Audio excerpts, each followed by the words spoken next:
बिस्मिल्लाहिर्रहमानिर्रहीम। मेरा नाम है आरिफ और आप देख रहे हैं पर्सनल पोएट्री। पर्सनल पोएट्री में क्या होगा भाई, ये मैं आपको पहली वीडियो में बता चुका हूँ जिसमें मैंने आपको हम सुनाई थी।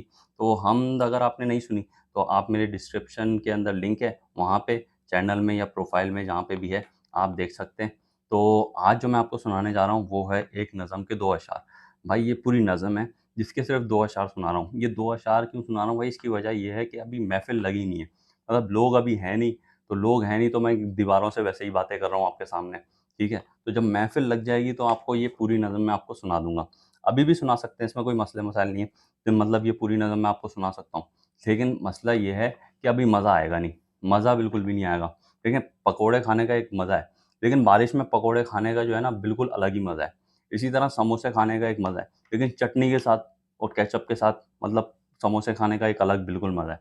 तो मज़ा लेने के लिए जो है ना इंसान थोड़ा-सा सब्र कर लेता है, कि भाई ये मौका आने दो फिर ये काम करेंगे। इस तरह होता है ना, मौके पर काम करने में मज़ा आता है एक। तो अभी वो मौका आया नहीं है कि मैं आपको पूरी सुना दूँ। तो अभी सिर्फ़ 2 अशआर हैं, वो मैं आपको सुना रहा हूँ। फिर उसके बाद पूरी भी सुनाएँगे कभी ना कभी, ठीक है? मौका दिया अल्लाह ने तो ये 2 अशआर सुन लें अभी। हकीकत में हकीकत में ये सब है धोखा और फ़रेब। हकीकत में ये सब है धोखा और फ़रेब, जो रंगीनी तुझे ये दुनिया दिखा रही है। हकीकत में ये सब है धोखा और फ़रेब, जो रंगीनी तुझे ये दुनिया दिखा रही है। जैसा दिखता है आरिफ़ ऐसा कुछ नहीं, जैसा दिखता है आरिफ़ ऐसा कुछ नहीं, आँख अपनी यकीनन धोखा खा रही है।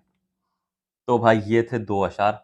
अच्छा, दुनिया जो है भाई यहाँ पे कुछ नहीं मिलना धोखे के सिवा, तो आपने करना क्या है, आपने मकसद-ए-दुनिया बना लेना है अपना कि अल्लाह को राज़ी करना है। आप अल्लाह को राज़ी करें, यही मकसद-ए-दुनिया होना चाहिए और किसी से दिल-विल ना लगाएँ, बस टूट जाएगा तो आपको फिर बड़ा दर्द होगा।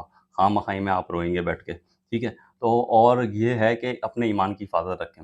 अपने ईमान की हिफ़ाज़त रखें और अल्लाह को राज़ी करना मकसद बना लें।